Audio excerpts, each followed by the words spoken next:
Hello, everyone, and welcome back to Her Voice. This channel is a space for real-life inspired stories, emotional journeys, hidden truths, and the moments that change everything.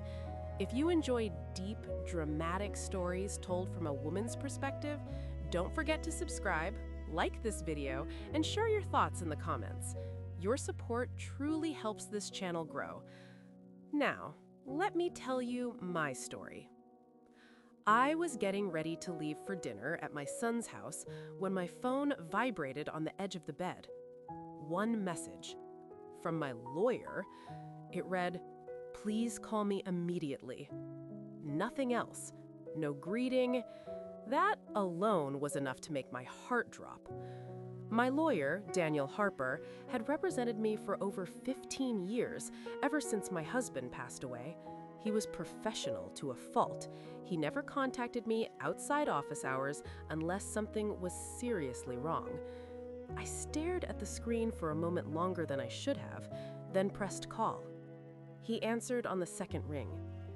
"Evelyn," he said. His voice was tight, controlled, not calm. "I need you to sit down." Those words hit me harder than anything else he could have said.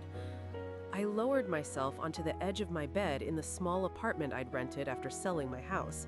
I'd painted the walls a warm, pale yellow, hoping it would make the place feel cheerful. In that moment, the color felt harsh and unsettling.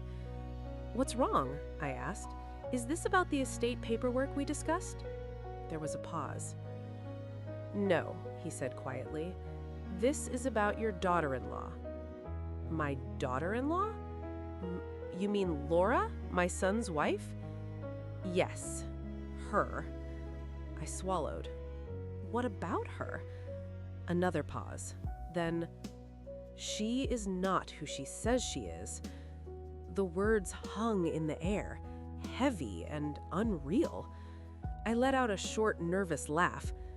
"Daniel, that's ridiculous. I've known Laura for over a year. She's a pediatric nurse. She grew up in Oregon, lost her parents in a car accident in her 20s.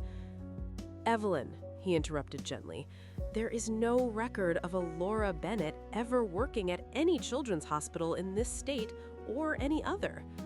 The dress I'd been holding slipped from my hands and fell onto the floor. Through the small window beside my bed, I could see the maple tree where I'd hung a bird feeder months earlier. Birds still came every morning. The world outside looked perfectly normal. This conversation was anything but. "That's impossible," I whispered. "I'm afraid it isn't," he said. "My investigator started reviewing her background while updating your insurance records. What he found was alarming." I closed my eyes. "What did he find?" "Evelyn, you need to go to your son's house right now. Don't call ahead, don't warn them, just go." As I drove, my hands trembled on the steering wheel.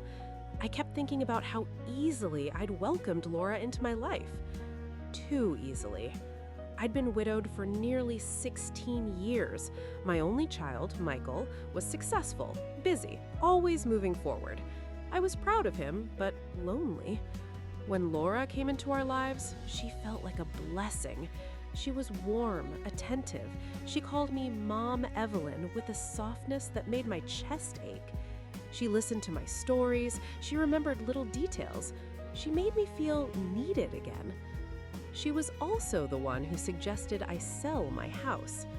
One afternoon, sitting across from me at my old kitchen table, she wrapped both hands around her coffee mug and said, "Mom Evelyn, this house is too big for you now. It must be exhausting to take care of it alone." I've lived in that house for 37 years. I'd raised Michael there. I'd nursed my husband through his final illness in the bedroom overlooking the garden.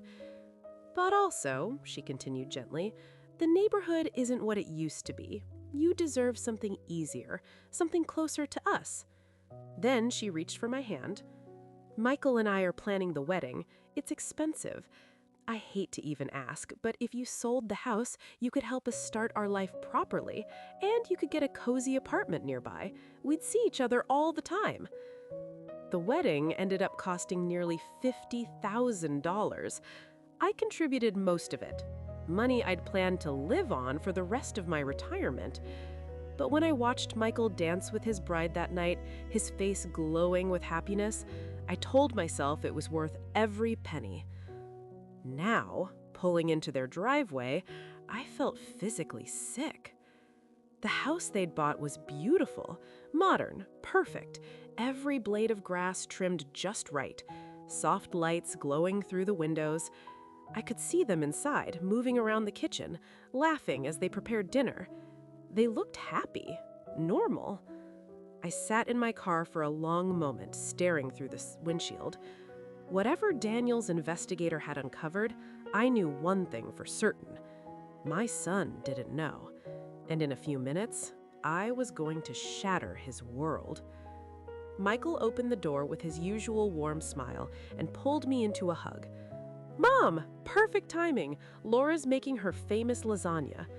As he stepped back, I noticed something I hadn't before. He looked exhausted. Not end-of-day tired. Something deeper. "Are you okay?" I asked softly. "Yeah, just work," he said quickly. "Consulting's been crazy lately." Laura appeared in the doorway, wearing a floral apron over designer jeans, like she'd stepped out of a magazine. "Mom Evelyn," she said brightly, "I'm so glad you're here." She hugged me, warm, familiar, convincing. For a brief moment, doubt crept in. Maybe Daniel was wrong. No one could fake this so well. But as I stepped further inside, something caught my attention. The house was decorated entirely to Laura's taste. There was nothing of Michael. No old sports memorabilia, no family photos from before her, no antique clock his father had left him, not even the painting he'd loved from our old house. As if my son had been erased. "She certainly has strong decorating opinions," I said carefully. Michael glanced around the room, almost as if seeing it for the first time. "She says my stuff made the place look like a bachelor apartment," he replied, forcing a smile. I recognized that tone, the same one he'd used as a child when defending choices he wasn't comfortable with. "Michael," I said quietly, "could we talk for a minute, privately?" Laura appeared instantly. "Is everything okay?" "Of course," I said, smiling thinly. "I just wanted to ask him about work." Her eyes narrowed, just slightly. Michael hesitated, then said, "Actually, Mom, you should see my new office setup." As we walked down the hallway, I glanced back. Laura wasn't moving toward the kitchen. She was standing perfectly still, watching us. And the look on her face wasn't concern. It was calculation. Inside Michael's office, the only room that still looked like Michael, I closed the door. "Michael," I said, turning to him, "I need you to be honest with me." He sat down heavily. "How much do you really know about Laura's past?" He stared at his hands. "She grew up in Portland, lost her parents young, worked her way through nursing school, moved here for a fresh start. Have you ever seen photos of her family, her graduation, her childhood home?" He shook his head slowly. "She says it's too painful to talk about." I took a breath. "Michael, my lawyer had her background checked." His head snapped up. "And?" "There is no record of her working at any hospital." The color drained from his face. "That's impossible," he said. "She gets calls all the time." "When do you hear those calls?" He opened his mouth, then stopped. "She takes them in the other room," he said quietly. "Have you ever visited her at work?" "No." "Met her co-workers?" "No." Fear crept into his eyes. "Mom, you're scaring me." "I'm scared too." And before I could tell him more, we heard Laura's voice from the kitchen. "Dinner's ready." Michael looked at me, lost. "What do I do?" "We eat dinner, and we act normal." But as we walked back, I could feel it. She'd heard more than we realized. Dinner was served with unsettling perfection. The table was set with fine china, my china, a wedding gift I had given them months earlier, cloth napkins folded neatly, fresh flowers arranged in the center like something out of a lifestyle magazine. Laura smiled as she placed the dishes down. "I wanted tonight to feel special," she said. "Michael's been under so much stress lately." Her voice was warm, but something underneath it felt sharp. "Everything looks beautiful," I replied, lowering myself into my chair. As we began eating, I watched her closely. Every movement, every expression, every carefully chosen word. Once you know you're watching a performance, it becomes easier to see the cracks. "So," Laura said lightly, slicing her lasagna with almost surgical precision, "how are you settling into your new apartment, Mom Evelyn? I hope you don't regret selling the house." There it was. Casual. Too casual. "Actually," I said calmly, "I've been thinking about that lately." Michael looked up. "Thinking about what?" "Well," I continued, "it's been almost a year since I sold the house. I realized I never got a very clear picture of where all the money went." Silence settled over the table. Michael frowned slightly. "What do you mean?" "The wedding cost around $45,000, I said. "I gave you 50. You told me the rest went toward honeymoon expenses and house improvements." Laura's fork froze midair. "And?" Michael asked slowly. "And I'm wondering where the remaining $15,000 went." The air felt heavy. "There were additional expenses," Laura said carefully. "Student loans, some upgrades, travel costs." "Student loans?" I asked, keeping my tone light. "I thought you said you paid your way through nursing school." Her eyes flickered. I had to take out some loans toward the end." Michael stared at her. "You never told me that." "I was embarrassed," she said quickly. "You were doing so well financially." Michael shook his head. "But when we applied for the mortgage, you said you had no debt." For just a second, her composure cracked. Then she stood abruptly. "I need to check on dessert," and she disappeared into the kitchen. Michael leaned toward me, his voice barely audible. "Mom, what else did your lawyer find?" I reached into my bag and pulled out the folder Daniel had given me earlier that afternoon. I slid it across the table. "She isn't Laura Bennett," I said quietly. "Her real name is Clara Whitmore. She's 34, not 40, like she told you." Michael stared at the documents as if they were written in another language. "She's been married twice before. Both marriages ended when her husbands discovered she drained their accounts." His breathing became shallow. "The woman you married is a professional con artist." From the kitchen, water ran. Cabinets opened and closed. Normal sounds. Too normal. "She targets successful, emotionally vulnerable men," she said. "She becomes exactly what they need, marries quickly, gains access to finances, then disappears." Michael shook his head over and over. "She loves me," he whispered. "I know she does." "She's very good at what she does," I replied gently. Suddenly, the kitchen went quiet. Michael noticed too. "Laura?" he called out. No answer. A cold feeling crept up my spine. "Where does she keep her purse?" I asked. "By the back door." We stood at the same time. The purse was gone. So was Laura. The back door stood slightly open, curtains shifting in the cool evening air. "She's running," I said. Michael rushed to the front window. "Her car's still here." "She probably has another one," I replied. "We need to call Daniel and the police." But Michael was staring at the table. Her phone lay there next to her untouched plate. She'd left it behind. I picked it up. Unlocked. The message history told the real story. Messages to someone named Victor. She's getting suspicious. How much longer do I have to keep this up? Money's already been moved to the Arizona account. Emergency. She hired a lawyer. Need exit plan.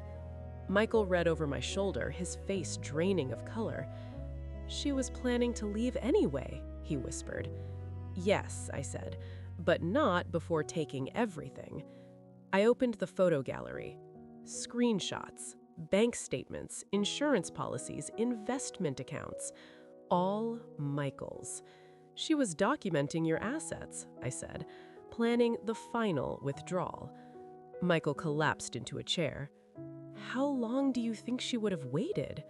I thought about the pressure she had applied lately, the joint accounts, the life insurance beneficiary forms. "I think she was planning to disappear after tonight, after you signed those papers." Michael nodded slowly. "She said it was romantic," he murmured. The police arrived 20 minutes later. Detective Rachel Moore, sharp-eyed and calm, examined the phone. "You likely saved your son from losing everything," she told me. "These fraudsters escalate quickly once they gain legal access." Later that night, Michael sat at the kitchen island staring at the unsigned insurance forms Laura had prepared. "She was so insistent," he said quietly. "Romantic," I repeated dryly. "Nothing says love like $1 million policy." Detective Moore almost smiled. The next morning, Daniel's office felt different, urgent, focused. Papers covered every surface. A man I didn't recognize stood as we entered. "This is Detective Aaron Cole, Multi-State Financial Crimes Task Force." Detective Cole spread photographs across the table. Different names, different hair colors, different men, same woman. "Clara Whitmore," he said, "also known as Laura Bennett, Claire Dawson, and Natalie Reed. 17 confirmed victims," he continued, "across 4 states." Michael stared at a wedding photo showing Clara beside another man, smiling just as brightly as she had with him. "How much money?" I asked. "Conservatively, over $2 million. Then Detective Cole leaned forward. "There's something else.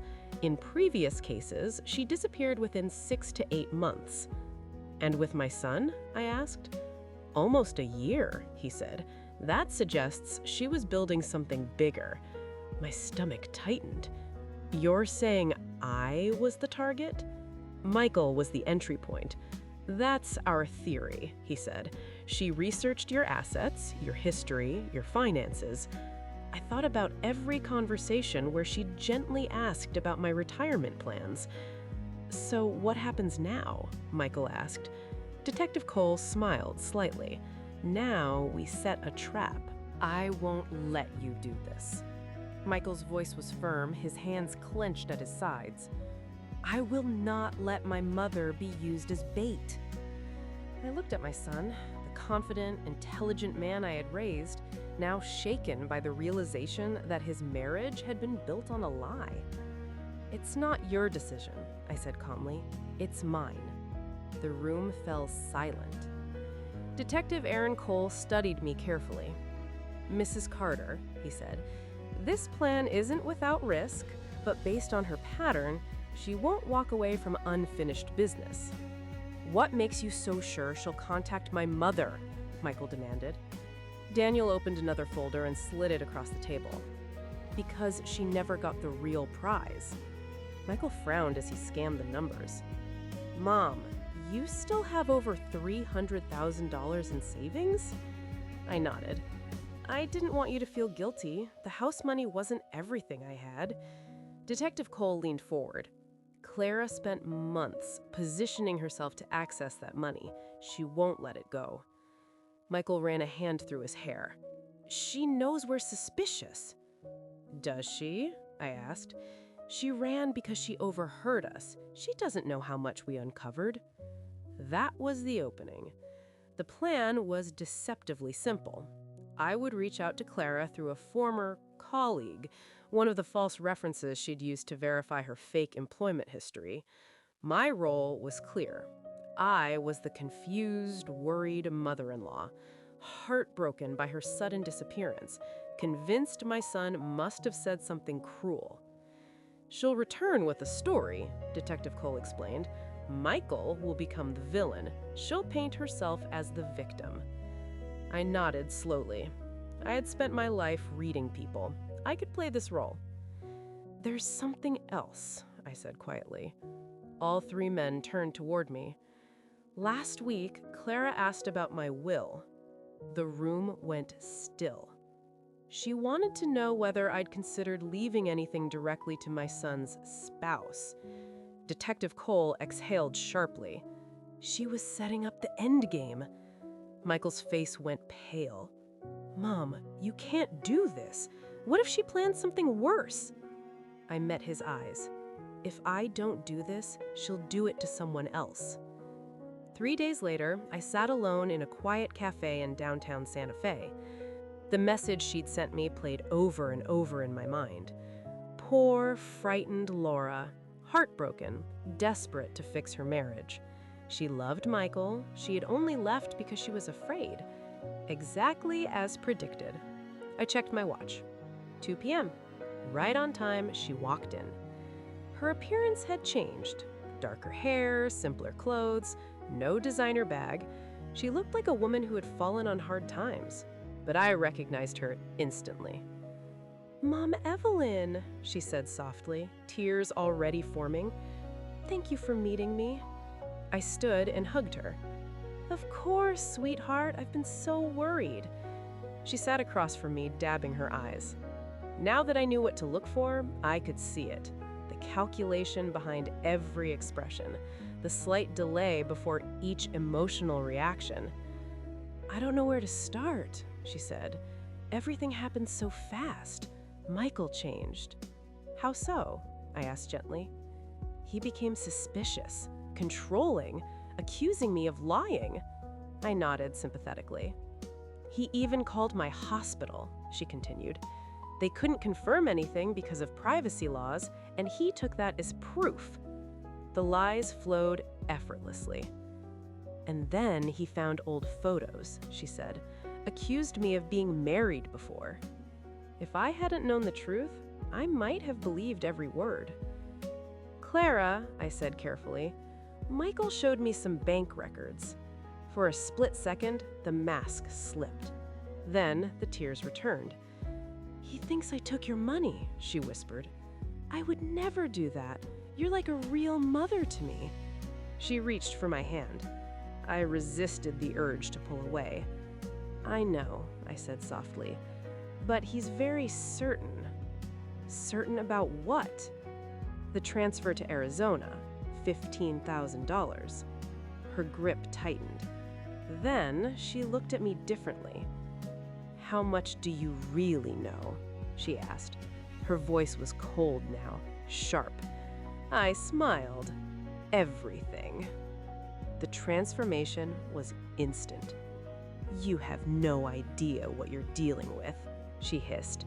"That money is gone." "Actually," I replied, "there's quite a lot we can do." I gestured slightly. Detective Cole appeared beside the table. Officers moved toward the exits. "Clara Whitmore, you're under arrest." She didn't fight, but the look she gave me was pure hatred. "This isn't over," she said. "We don't need it to be," Detective Cole replied calmly. As they led her away, I felt both relief and grief. Relief that it was over, grief for the woman I thought she was. Michael appeared beside me moments later. "Are you okay?" he asked. "I am," I said honestly. 6 months later, we sat on the deck of my new home. Smaller, comfortable, mine. Legal proceedings were still ongoing, but investigators were optimistic about recovering some of the money. Michael handed me a letter. "From one of her other victims," he said. "The man thanked us for exposing the truth. It helped him feel less stupid," Michael said quietly. "You weren't stupid, you were human." As the sun set, I realized something important. I had lost money, but I had gained myself back. The days after Clara's arrest passed in a strange blur. The house felt quieter than it ever had before, despite the police visits, the phone calls, the paperwork. The silence she left behind was heavier than her presence had ever been. Michael barely slept. At night, I'd hear him moving around the house, opening drawers, closing doors, as if checking over and over that she was truly gone. "She still feels here," he said one morning, rubbing his eyes. "Like I'll turn a corner and see her." "That feeling fades," I told him, "but slowly." Detective Cole kept his word. The case expanded quickly. What started as a single marriage fraud investigation grew into something much larger. Bank records were traced, accounts frozen, names connected across states. Clara Whitmore wasn't just a con artist, she was a system. There were hearings, interviews, long meetings with investigators who asked me to repeat the same details again and again. How did she gain your trust? When did she first ask about money? What exactly did she say about your estate? Each question reopened a wound, but I answered every one. If my voice could help stop her from doing this to another family, I would use it. Michael struggled most with the emotional aftermath. "I feel stupid," he admitted one night, "like everything I believed about myself was wrong." I sat beside him. "She didn't fool you because you were weak. She fooled you because you were kind." That distinction mattered. Slowly, he began to see the manipulation for what it was. The isolation, the subtle criticism, the way she'd positioned herself as the only person who truly understood him. "That's what hurts the most," he said. "I stopped trusting my own instincts." "You didn't lose them. You were taught to doubt them." 3 months later, the first court date arrived. Clara sat at the defense table, hair pulled back, face calm, almost bored. She didn't look at us, not once. Her attorney painted her as misunderstood, a woman with a difficult past, emotional issues, poor judgment. But the evidence was relentless. Fake identities, forged documents, money trails crossing multiple states. When the prosecutor presented photos of her weddings, different names, different men, same smile, a murmur spread through the courtroom. Michael clenched his jaw. "That smile," he whispered, "it was never real." During my testimony, I felt surprisingly steady. I spoke about the house, the wedding money, the questions about my will. When the prosecutor asked how it felt to realize I'd been targeted, I paused.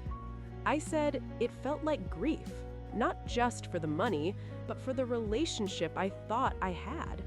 Clara finally looked at me then. Her eyes were cold, empty.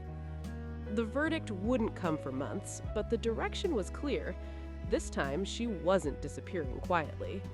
Life didn't snap back into place. It never does. But it did begin to rebuild. Michael returned to therapy, something he'd quietly stopped after his marriage. I bought a small house by choice, not persuasion. No one pressured me. No one questioned my decisions. It felt like reclaiming a part of myself. One afternoon, Michael handed me an envelope. "Another letter," he said, "from a woman in Utah. Her brother had been one of Clara's victims. She took everything," the letter said, "but knowing she's finally been stopped gives us peace." I read it twice, then cried. Not from sadness, from relief. The restitution hearing came nearly a year later. Detective Cole called me personally. "We won't recover everything," he said honestly, "but it's looking better than expected." 60%. That was the estimate. When I told Michael, he shook his head in disbelief. "I can't believe we're getting any of it back." "Money comes and goes," I said. "Truth stays." The final sentencing was swift. Years in federal prison. No chance to quietly reinvent herself again. When it was over, Michael asked me something I hadn't expected. "Do you ever miss her?" he said softly. I thought about it. I miss the idea of her, not the woman herself. That distinction mattered too. Now, when I sit on my porch in the evenings, the world feels quieter, but safer. My phone buzzes less, my life is smaller, and somehow richer. Michael laughs again. Real laughter. We talk openly now about fear, about trust, about how easy it is to confuse attention with love. She almost took everything, he said once. No, I corrected gently. She reminded us of who we are. The letter arrived on a quiet Tuesday morning. No return address, just my name, written carefully in ink. I already knew who it was from.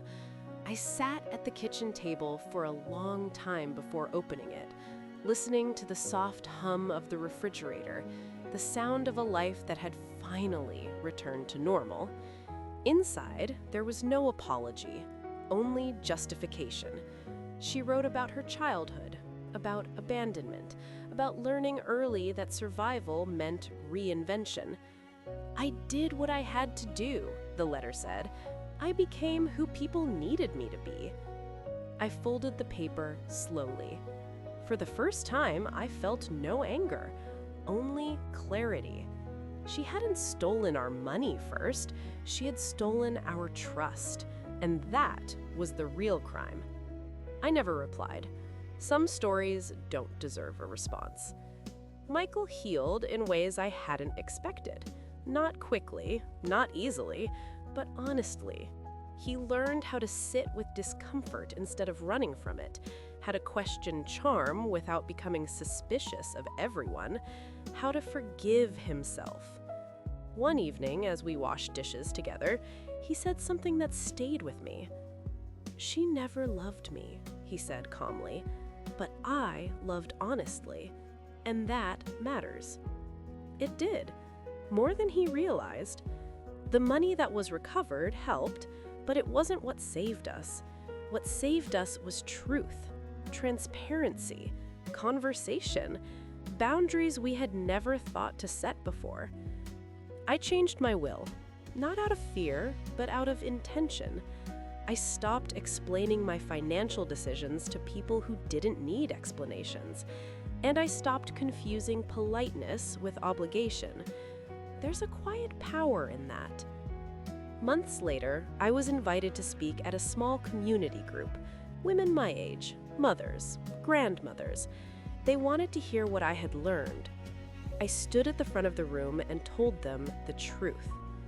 "That kind smile," I said, "it doesn't always mean kindness. But don't let fear harden you," I added. "Let wisdom sharpen you." They nodded, some with tears, some with relief. Now, when I wake up in the mornings, I don't replay the past. I don't imagine what I could have done differently. I focus on what I know. Love doesn't rush you. Truth doesn't avoid questions. And anyone who asks you to sacrifice your security for their comfort is not protecting you. That lesson came at a cost, but it stayed. If you're listening to this and something feels familiar, if someone in your life makes you doubt yourself, rush your decisions, or isolate you from people who care, pause. Ask questions. Trust that quiet voice inside you. It's wiser than you think. Thank you for listening to this story on Her Voice. If this story resonated with you, please subscribe to the channel, share your thoughts in the comments, and remember, your voice matters. Your boundaries